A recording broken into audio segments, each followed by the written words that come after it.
के प्रयागराज भैया जगत जननी के जानकी के प्रयागराज भैया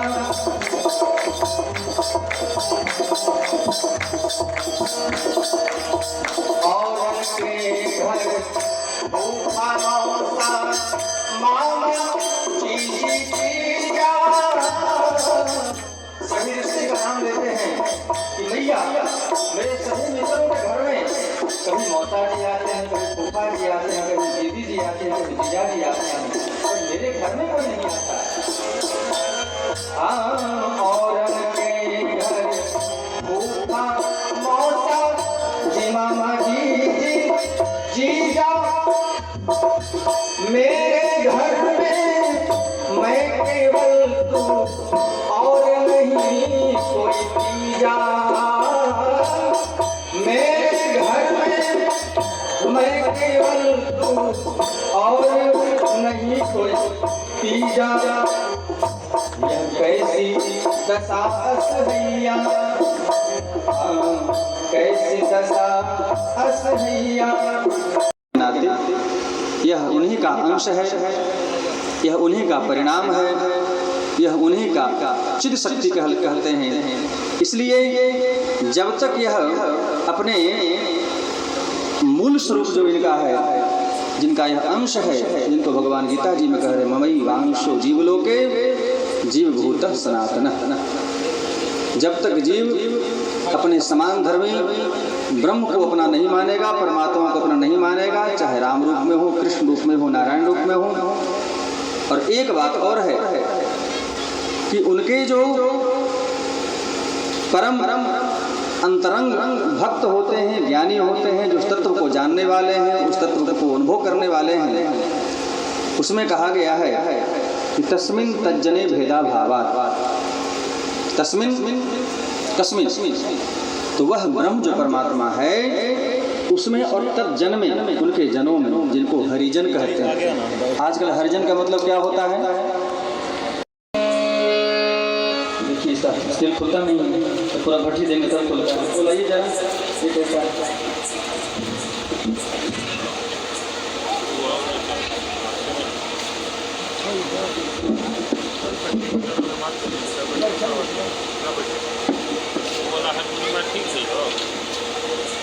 अभाव होता है, अर्थात एक ही मान लिया जाएगा, क्योंकि भगवान के जन भी निरंजन होते हैं और भगवान तो निरंजन है ही नहीं।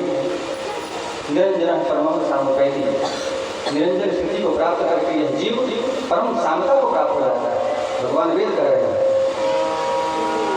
इसलिए हरि से तू जन है कर हरि जन से हरि से, भगवान से प्रेम मत करना, चल जाएगा। अगर भगवान से प्रेम न करोगे तो चल जाएगा, लेकिन अगर भगवान के भक्तों से प्रेम नहीं किया तो भक्ति मिलने वाली, भगवान की भक्ति भगवान के पास नहीं है। एक बार दुर्वासा ऋषि वृंदावन में आते हैं और भगवान से प्रार्थना करते हैं, प्रभु पद्म पुराण का प्रसंग है कि मुझे आप 3 वस्तु दीजिए। दुर्वासा ऋषि ने भगवान श्री कृष्ण से 3 वस्तु की याचना की। क्या?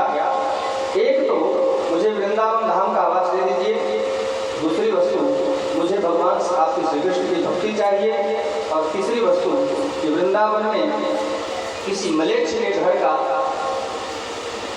भिक्षा ले जाए, टुकड़ी मिल जाए, खाने का मधुकरी मिल जाए। भगवान ने कहा, समय दुर्वासा ऋषि, यद्यपि आप तपस्वी हैं, तप बल से संपन्न आप हैं, लेकिन ये तीनों देने में समर्थ हैं ना, मेरे पास हो तो दें। जैसे जो जाते हैं भरत जी महाराज कहाँ प्रयागराज में क्या मांगते हैं? अर्थन धर्म काम रुचि गति न चहो निर्वाण और जन्म जन्म रति राव पद यह वरदान न आन। अब त्रिवेणी महारानी कहती, मेरे पास तो है ही, मुझे क्या आपको? अब जिस दुकान में हीरा है ही नहीं, जहाँ नमक के हल्दी का बिक्री है, तो फिर वहाँ को मांगे हमको हीरा चाहिए, दे सकता है बेचारा? अब वो सेठ जी के पास हीरा है नहीं, नमक ले लो भैया, हल्दी ले लो, तेल ले लो, ये तो हम दे सकते हैं, हीरा कहाँ से लाएंगे। ऐसे ही त्रिवेणी संगम पर जाकर श्री भरत जी महाराज ने जब याचना किया, अर्थ धर्म काम रुचि, जब कुछ नहीं चाहिए, मेरे पास यही चारों हैं, तीनों हैं, धर्म अर्थ काम, चौथा तो है ही नहीं मेरे पास, निर्वाण जो वस्तु है वह तो मेरे पास नहीं है। तो जब तीनों में से कुछ नहीं चाहिए, निर्वाण चाहिए आपको, तब भगवान ने कहा तुमको उसमें कुछ नहीं चाहिए तो मैं ही तुम्हारा भजन करूंगा। ऐसे परम साम्यावस्था को प्राप्त करके इसलिए भगवान कहते हैं भरत सरिस को राम सनेही, जग जप राम राम जप जय। दुनिया तो भगवान का भजन करती है, पर भगवान अपने भक्तों का भजन करते हैं, अपने प्रेमियों का भजन करते हैं। अम्बरीश जी की कथा भी ऐसी ही है, विषय बहुत सारे हैं। अम्बरीश जी का चरित्र ऐसे ही कहा जाता है। एक बार की बात है, देवर्षि नारद जी, अम्बरीश जी महाराज भगवान राम के पूर्वज, भगवान राम के पूर्वज दैवर्षि दोनों के पुत्र हुए, नभग नभग के हुए, नाभाग और नाभाग के पुत्र, पांचों में से एक का नाम अम्बरीश जी। तो अम्बरीश जो हैं, राजा अम्बरीश, ये भगवान श्री कृष्ण के भक्त हैं और गुरु जी के हैं देवर्षि नारद जी। देवर्षि नारद जी ने एक बार इनके राजमहल में प्रवेश किया और साथ में पोथी लिए हुए, बही खाता वाला पोथी जैसा रजिस्टर। तो अम्बरीश जी ने पूछा, हे आचार्य प्रवर, हे कृपानाथ, आप इस हाथ में ये बही खाता कौन सा लेकर के चल रहे हैं आचार्य? देवर्षि नारद जी ने कहा, अम्बरीश मेरे पास कुछ भक्तों की सूची क्या है, इसमें ऐसे ऐसे भक्तों का नाम है जो भगवान के अनन्य प्रेमी हैं, भगवान का दिन रात भजन करते हैं। ऐसे भक्तों की श्रृंखला मैंने बनाया है। और क्योंकि भक्ति के आचार्य हैं देवर्षि नारद जी, तो अम्बरीश जी एकांत में एक बार छुप करके उस रजिस्टर को पलट कर देख रहे हैं कि मेरा कहीं इसमें नाम है कि नहीं। अम्बरीश जी का बहुत दिव्य चरित्र है, भगवान श्री कृष्ण के अनन्य भक्त हैं। अम्बरीश जी एकांत में जब देवर्षि नारद जी कहीं बगल में हुए तो मौका पाकर रजिस्टर को पलट कर देख रहे हैं कि भगवान के अत्यंत जो प्रिय भक्त हैं उनका नाम इसमें लिखा हुआ है, सूची बनी हुई है। तो जरा देखें कि मेरा नाम इसमें है कि नहीं। देख रहे हैं कि मेरे गुरु जी यहाँ पर नहीं, पलट के अपना नाम 1 2 3 सारे पन्ने पलट के, कहीं उनका नाम ना कहीं नहीं नाम है। बेचारे बड़ी दुखी हुई, तुम्हें भगवान का दिन सेवा कर रहा हूँ और इस भगवान के प्रिय भक्तों की चर्चा में कहीं मेरा नाम नहीं है, कोई कहीं पर भी हमारा स्थान नहीं है। दुखी तो अंदर से हुए, पर भक्त की स्थिति ऐसी है कि अपनी कामना कभी तो होती नहीं। भक्त की अपनी कोई कामना नहीं होनी चाहिए। भक्त केवल भगवान की प्रसन्नता के लिए सेवा करता है। अगले बार देवर्षि नारद जी यहाँ से चले जाते हैं। कुछ दिनों के पश्चात फिर टहलते हुए देवर्षि नारद जी आए। एक बार भक्तमान जी का प्रसंग सुनाने, बड़े ज़्यादा प्रसंग। तो इस बार वही जो कांच में दबाए हुए थे देवर्षि नारद जी, वो दूसरी थी। इस बार पूछा देवर्षि अपने अम्बरीश जी महाराज ने, हे कृपानाथ, इस बार कौन सी वही खाता लेके चल रहे हैं अम्बरीश? इस रजिस्टर में, इस तालिका में ऐसे ऐसे भक्तों का नाम है जो भगवान की भक्ति तो करते ही हैं और भगवान भी उनका स्मरण करते हैं। ऐसे भगवान के अनन्य भक्त हैं कि जिनकी अपनी सत्ता को शून्य करके और भगवान को भी सर्वस्व न्यौछावर कर दिया है, तो उनको भगवान भजन करते हैं। तो ऐसे भक्तों का नाम इसमें है जिनका भजन भगवान स्वयं करते हैं। ऐसा कौन सा भक्त है भाई?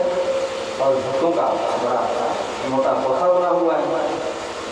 इस बार फिर देवर्षि नारद जी कहीं बगल में हुए, मौका पाकर अम्बरीश जी महाराज ने उस पन्ने को पलटा।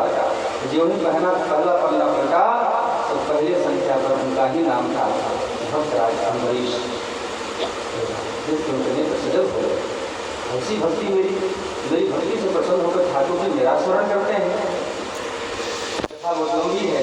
ठाकुर जी एक बार उनको पंखा चल रहे थे। ठाकुर जी चक्रवर्ती सम्राट हैं, अम्बरीश जी और चक्की चला करके और ठाकुर जी को नैवेद्य अर्पित करते हैं। तो उनकी सेवा से प्रसन्न होकर के चक्रवर्ती इसलिए बस दासियों नौकरानियों और नौकर की कमी नहीं है, लेकिन फिर भी अपने हाथ से चक्की चला करके आटा तैयार करता है और ठाकुर जी को भोग लगाते हैं चक्रवर्ती सम्राट अम्बरीश। तो इसकी सेवा जब इतनी उदात्त है, उच्च कोटि की है, तो मैं कैसा भगवान जो अपने भक्त की सेवा न कर सकूं। और पसीने पसीने होकर चक्की चला रहा है राजा अम्बरीश, तो भगवान सिंहासन से उतर करके पंखा लेकर के हाथ पर ठाकुर जी उनको पंखा ढलते हैं। तो ऐसे भक्त का को भगवान स्वयं भजन करते हैं। इसी देवर्षि नारद जी ने कहा है कि तस्मिन् तज्जने भेदाभाव, उनमें और उनके जनों में भेद का अभाव होता है। और तो और भक्तमाल ग्रंथ के जो रचयिता हैं श्री नाभादास जी महाराज, आप लोग भक्तमाल ग्रंथ का नाम सुने हैं कि नहीं? भक्तमाल ग्रंथ जी बहुत दिव्य ग्रंथ है। वो ब्रह्मा जी के अवतार माने जाते हैं श्री नाभादास जी महाराज, जन्म से जन्मांत थे सूरदास थे और उन्हीं के द्वारा भक्तमाल ग्रंथ का प्रणयन होता है। तो उसी भक्तमाल ग्रंथ की एक छोटी सी कड़ी है जिनका चरित्र मैं आज सुनाना चाह रहा हूँ आप लोगों को, तो कम समय में और कुछ पूरा हो नहीं सकता। तो हमने विचार किया किसी ऐसे चरित्र का गायन किया गया जिससे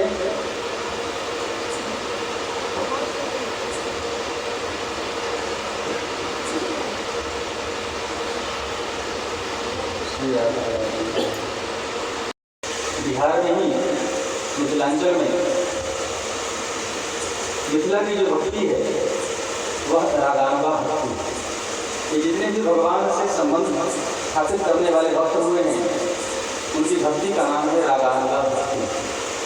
भक्ति की बड़ी कड़ी है, बड़ी श्रृंखलाएँ हैं, भक्ति के बड़े स्तर हैं, पर भक्ति एक ही साधन भक्ति है, साध्य भक्ति है, साधन नवधा भक्ति है, साध्य भक्ति पंचरा भक्ति है। इस पंचरा भक्ति में फिर प्रेमा भक्ति में फिर 8 क्रम होते हैं, प्रति प्रेम स्नेह मान प्रणय राग अनुराग भाव महाभाव भाव विभाव महाभाव, तब फिर राधा रानी जी के चरणों की भक्ति मिलती है, तो सखी उपासना प्राप्त होती है। ये सब क्रम है भक्ति के। पर भगवान से संबंध बनाना, भगवान के अधिक नजदीक जाना हो, भगवान को अपना बनाना है तो कोई न कोई संबंध तो बनाना पड़ेगा ना। कि भगवान को हम पिता माने, कि भगवान को पुत्र माने, कि भगवान को मित्र माने, कि भगवान को स्वामी माने। ये सब भक्ति के शांत दास भाव की भक्ति है, दास्य भाव की भक्ति है। दास्य भाव में हनुमान जी आदि भगवान के दास भाव के भक्त हैं। सख्य भाव की भक्ति में भगवान के सखा कौन है? विभीषण जी आदि हैं, श्री सुग्रीव जी आदि हैं, और इधर उद्धव जी आदि हैं, अर्जुन हैं। ये सब कौन है? सख्य, मतलब भगवान के सखा मित्र। भगवान को और नजदीक से जानना है, भगवान के प्रेम को और अनुभव करना है, अंतरंग तत्व को, तो भगवान को वात्सल्य भाव से समझना होगा। मतलब भगवान हमारे बेटे हैं, जैसे यशोदा माता, माता कौशल्या जी, सुमित्रा, कैकेयी आदि माताएं, ये भगवान को वात्सल्य भाव में बसते हैं। इस भक्ति का नाम पड़ा वात्सल्य। ऐसे ही आगे चल करके भगवान को पति रूप में माना, गोपियों ने भगवान को पति के रूप में माना, इसे कहते हैं कांता भाव की भक्ति, है ना। ये सब अब इससे आगे चलते हैं तब आता है, यदि सब में प्रेम है, क्या पिता को या माता को क्या पुत्र के प्रति प्रेम नहीं है? और प्रेम है, पर इन सब प्रेम में स्व सुख की कामना है। मतलब भगवान को माखन खिलाएं और मुझे सुख मिल रहा है, इसका मतलब बड़ा गुड़ विषय है। मतलब जीव को स्वयं सुख की कामना नहीं, गोपी उपासना तक जो है स्व सुख की कामना है। तो हमारे पति बने, भगवत जी प्रमाण है, भगवान हमारे पति रूप में प्राप्त हों, भगवान हमें दर्शन दें, यहाँ तक स्व सुख की वासना की गंध दिखती। पर सखी उपासना जो है, पर जो निकुंज की उपासना है, जो नित्य विहार की उपासना है, यह है तत्सुखी सुखत्वम अस्तु। तो आते हैं, तो ऐसे ही एक रागानुगा भक्ति करने वाले मिथिला के एक भक्त हुए जिनका नाम हुआ हमारे बिहार के धरती के ही बाबा श्री प्रयागराज जी महाराज। भक्तमाल जी का वर्णन है और सरस आप लोगों को लगेगा, इसलिए इस प्रसंग को हमने अब छोटा है भी रोचक लगेगा सुनने में। श्री वृंदावन बिहारी लाल की भगवान से संबंध स्थापित कर लें तब वो संबंध का भाव हो जाता है और भगवान की भावना गौण हो जाती है ना, कि भगवान है तो भय रहेगा, भगवान है। और जहाँ मान लिया पिता तो पिताजी है, बस इतना ही ना। मित्र मान लिया तो बस मित्र है। तो इस रागानुगा भक्ति का प्रभाव यह होता है कि भगवान की भगवत्ता गौण हो जाती है, वस्तु वह रहते हुए भी उसमें हमारी जो कामना, हृदय की जो भावना है, संसारिक भाव जो है, वो संसार से हटकर के संप्रभु में, परमेश्वर में जोड़ देते हैं। इसी का नाम है रागानुगा भक्ति। राग के अनुगमन करने वाले राग। एक बार की बात है, हमारे वृंदावन में एक हमारे मतलब सबके वृंदावन, हमारे मतलब मेरा नहीं, सबके वृंदावन। तो क्या होता है, एक संत थे वहाँ, श्री जीव गोस्वामी जी महाराज, श्री गौड़ीय संप्रदाय। श्री वृंदावन बिहारी लाल की। सब लोग हैं यही ना जी। हमको लगा कि आवाज साफ सुनने में आ रही है, नहीं आवाज मेरी स्पष्ट सुनाई पड़ रही सबको, मुझे ही संदेह लग रहा। अच्छा, तो वृंदावन में एक संत हुए, बड़े उद्भट महापुरुष हुए, उस श्रेणी के आचार्य हुए। उन्होंने बहुत सारे ग्रंथ को भी लिखे, निर्माण किया। तो उनके पास जो कोई भी जाता, आसक्ति को पत्नी में, पुत्र में, परिवार में, पैसा में, प्रतिष्ठा में, पद में हमने लगा रखा है मन बुद्धि चित्त को, उसको केवल शरीर घुमाना है किधर, भगवान के पास, इतना ही करना है। नहीं तो अगर सारी वासनाओं से शून्य हो गए, तुम्हारे अंदर कोई कामना है ही नहीं, तो भक्ति की कामना है ना, भगवान को चाहते हो कि नहीं? तो भगवान तो रूप वाले हैं, यहाँ निर्गुण उपासना तो है नहीं। ज्योति का चिंतन करो, ज्योति ऐसा होता है ही कुछ नहीं, तो ज्योति का चिंतन क्या करना है? तो जब यहाँ भगवान सर्व साकार हैं, बरहा भगवान ऐसे यहाँ हैं, ललित गति विलास लघु हास, ऐसे भगवान तरह तरह के नृत्य और गायन करने वाले भगवान वृंदावन बिहारी हमारे हैं। और तुम कहते हो कि हमें कोई कामना नहीं, तो बिना निष्कामनी को वृंदावन स्थान नहीं। यहाँ तो कामना चाहिए। क्या कामना चाहिए? भगवान की कामना, भगवान के दर्शन कब होंगे। प्रयागराज भैया जगत जननी के सुतन जानकी के प्रयागराज भैया जगत जननी के सुतन जानकी के, सब लोग आइए, जानकी के प्रयागराज भैया जगत जननी के सुतन जानकी के प्रयागराज भैया के प्रयागराज भैया जगत जननी के सुतन। वह बालक अपने घर में आकर के अपनी माता से क्या कहता है? काहू के घर मामा आए, काहू के घर मामा आए, ले सौगात मिठाई। काहू के घर मामा आए, ले सौगात मिठाई। सब लोग गाइए बड़े आनंद से। काहू के घर मामा आए, ले सौगात मिठाई। और बटी मिठाई खाए खाए के बालक सब रहे हर्षाई। बटी मिठाई खाए खाए के बालक सब रहे हर्षाई। लेकिन मेरे घर में कोई नहीं आता, लेकिन अब तो मेरी लड़कियाँ, अब तो मेरी लड़कियाँ भाव को क्यों दे रहे हम। जानकी के प्रयागराज भैया जननी के सुतन गाइए सब लोग, ये तो बहुत ही सामान हो रही है। क्या जानकी के प्रयागराज सास भैया जननी कहे सुगंध मेरे घर में और न कोई केवल अकेली माता